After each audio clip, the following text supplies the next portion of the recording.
برخلاف طرح‌های مشابه، طرح کروبی صدقه نیست، بلکه پرداخت حق مردم از درآمدهای ناشی از فروش نفت به حساب می‌آید و به طور مساوی به همه ایرانیان پرداخت می‌شود. هر ایرانی بالای 18 سال، زن یا مرد، پولدار یا فقیر، شهری یا روستایی، شاغل یا بیکار، ماهیانه 70,000 تومان دریافت می‌کند و در صورتی که قیمت نفت از این که هست بالاتر برود، مبلغ پرداخت ماهیانه از 70,000 تومان بیشتر خواهد شد. هیچ کس مجبور نیست برای دریافت این سهم فقیر بودن خود را اظهار کند یا دارایی‌ها و درآمدهای خود را به دولت گزارش بدهد. دولت کروبی به خود اجازه نمی‌دهد از مردم در مورد درآمدها و دارایی‌هایشان سوال و جواب کند یا سهم هر کس را به دلخواه و تشخیص دولت کم و زیاد کند. هیچ تفتیشی صورت نمی‌گیرد و کارت مالکیت سهام نفت به نام هر ایرانی شناسنامه‌دار که بیشتر از 18 سال دارد صادر و به او واگذار خواهد شد. کروبی یک طرح بیمه بهداشتی هم دارد که همراه با واگذاری سهام نفت اجرا خواهد شد. یعنی هر ایرانی با همان کارت شناسایی که سهام نفت خود را دریافت می‌کند، تحت پوشش یک بیمه بهداشتی و درمانی فراگیر قرار می‌گیرد. به این ترتیب همه ایرانیان صاحب کارت سهام نفت از تسهیلات و خدمات بهداشتی ارزان هم برخوردار خواهند شد.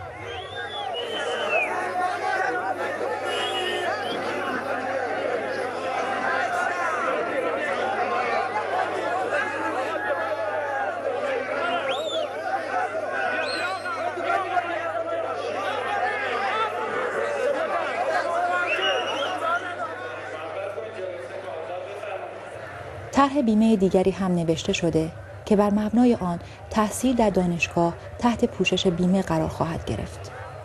در این طرح دانش آموزان در دوران دبیرستان مبلغی به شرکت بیمه خواهند پرداخت و دولت هم 2 برابر آن مبلغ را برای هر دانش آموز به شرکت بیمه می‌دهد تا به نام آن دانش آموز پس‌انداز شود. در پایان دوران دبیرستان چنان که دانش آموز به دانشگاه نرفت، کل مبلغ پس‌انداز شده را دریافت خواهد کرد.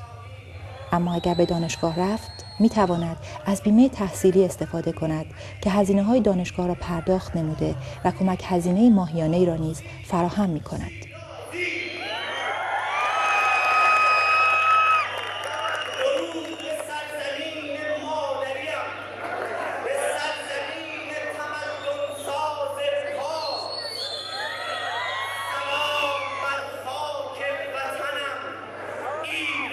کروبی برنامه‌های اقتصادی دیگری هم دارد، از جمله معاف کردن کسبه و تجار خرد از مالیات و تقویت بخش خصوصی در زمینه تولید و تجارت و خدمات با برقراری تسهیلات مالیاتی و جلب همکاری بانک‌های دولتی و خصوصی.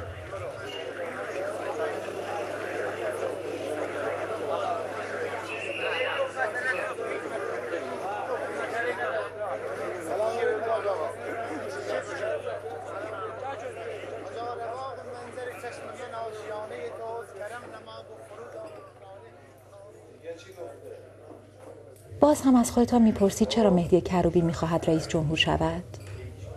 مهدی کروبی پیش از انقلاب سالهای طولانی زندان را تحمل کرده و با اوضاع و احوال زندان و زندانیان آشناست. شاید به همین دلیل او در سالهای بعد از انقلاب همیشه از حقوق متهمان و زندانیان سیاسی و غیر سیاسی دفاع کرده و برای رفع مشکلات آنها تلاش کرده است. او در صورت پیروزی در انتخابات ریاست جمهوری می‌خواهد سازمانی دائمی برای دفاع از حقوق بشر و حقوق شهروندی تأسیس کند و رفتار دستگاه‌های دولتی و امنیتی را به طور دائمی و منظم مورد بررسی و اصلاح قرار دهد. دولت کروبی رعایت حریم خصوصی مردم را واجب می‌داند و از آزادی‌های اساسی دفاع می‌کند. او به آزادی مطبوعات، آزادی انتقاد از حکومت، آزادی فعالیت‌های فرهنگی و هنری اعتقاد دارد. دولت کروبی سانسور کتاب و فیلم را تعطیل می‌کند و بررسی و بازبینی کتاب‌ها و فیلم‌ها را به اتحادیه‌ها و سازمان‌های صنفی صاحب نظر مانند خانه سینما و اتحادیه ناشران و مؤلفین واگذار خواهد کرد. کروبی اعتقاد دارد که قانون اساسی فعلی نیاز به بازنگری دیگری دارد. اما حتی با همین قانون اساسی تأسیس تلویزیون‌های خصوصی مانعی ندارد.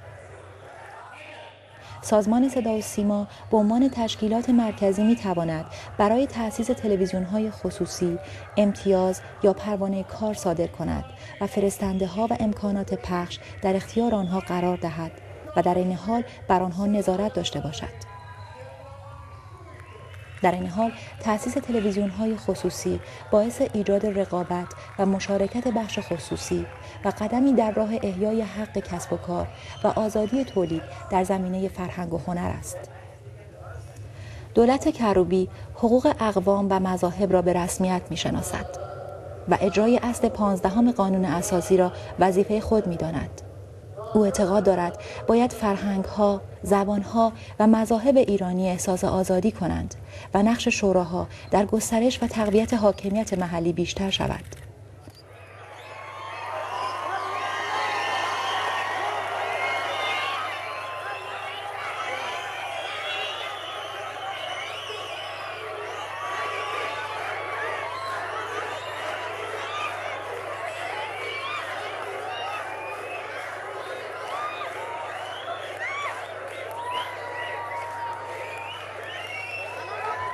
کروبی حل مسائل زنان را از کارهای مهم و اساسی دولت خود می‌داند و سعی می‌کند مصوبه مجلس ششم برای الحاق ایران به کمیسیون رفع تبعیض علیه زنان اجرا شود.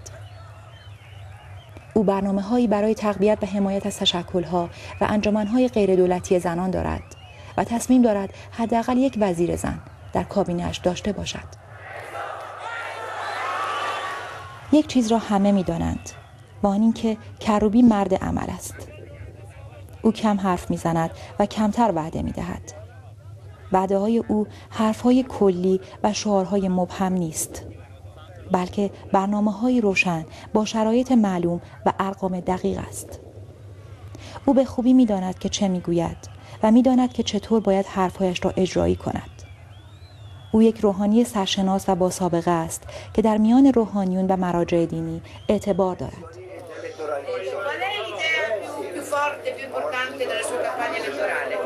عقیده های شما بر اساس چیه برای برنده شدن روی انتخاب؟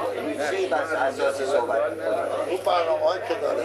Tutto i programmi che lui già ha divulgato. اقتصادی. Uno, economia. دو، سیاست خارجی. Due, alla politica estera. سه، حقوق شهروندی. Terzo, diritti umani dell'ordine urbanistico cittadino. چهار، حقوق شما خانم‌ها. E quattro, le vostre diritti delle donne. Merci oggi. کروبی با شخصیت‌های سیاسی و فرهنگی و مدیران سابقه‌دار دولت روابط خوب دارد و در داخل و خارج از کشور میان روشنفکران هواداران پروپاقرصی دارد.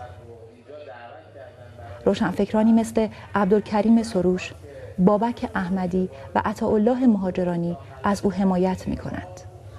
مدیران برجسته مثل غلام حسین کرباسچی، محمد علی نجفی و مرتضی البیری از او حمایت می‌کنند.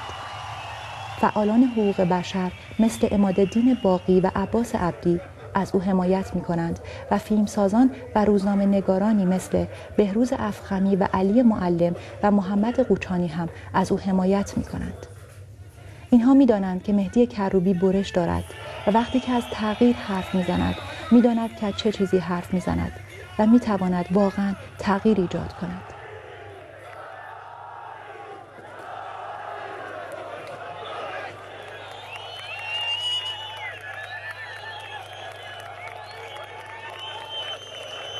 هنوز از خودتان میپرسید که چرا مهدی کروبی میخواهد رئیس جمهور بشود؟